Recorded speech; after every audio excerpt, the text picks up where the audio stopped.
done some study over the last several years as to how fears play a role in our lives and our thinking. And whether we like to believe it or not, there are those things that we're afraid of that actually affect the way that we think. Now, this is a list here of the 25 most common fears according to the American Psychological Association. And some of them are obvious. Fear of flying. Many people have fear of snakes or fear of heights or fear of needles. It's not as obvious that people would have fear of public speaking, speaking in groups. Nakedness. I'm sure we've all had nightmares where we've woken up in a public place totally naked. There are those people that are afraid of having bad hair that they can't control constantly, or having hair at all in some cases.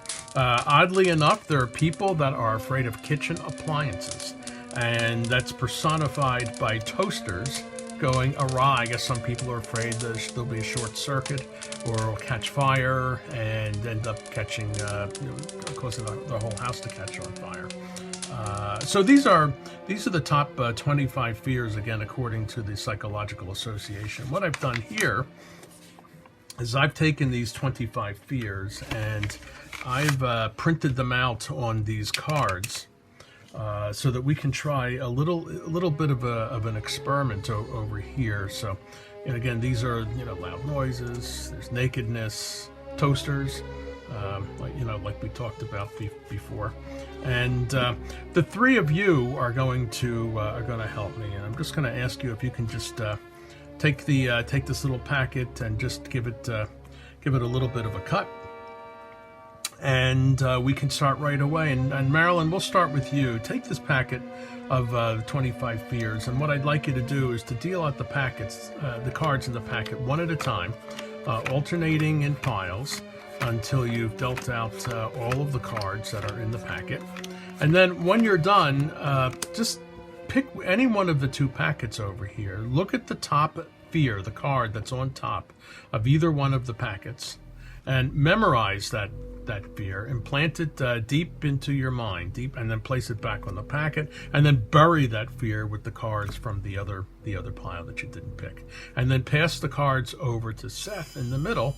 And Seth, would you do the same? And I don't even want to touch the cards. I'm not looking. In fact, as you can see, my head is turned away.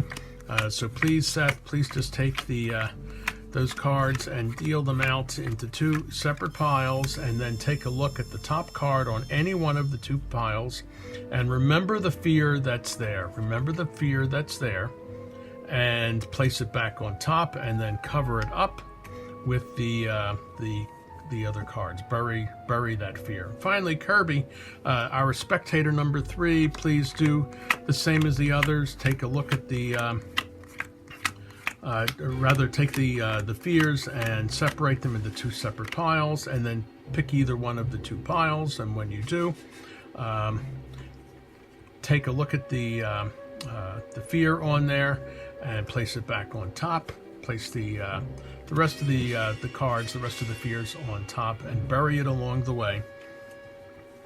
And that's it. Now I want you to make sure that those fears are in your head. They are absolutely positively in your head, and I don't want you to forget them. I want you to internalize them. I want you to think about these fears and think about the situation where you too may be thinking about these fears themselves. And let me see if I can read your minds, because fears are, when you internalize them, they're so powerful that it's, the images that you could pass through telepathically are just incredible. So I'm picturing of all of you, there's a large amount. I'm picturing in a stadium of some kind, and there's a large amount of people, and they're cheering in this.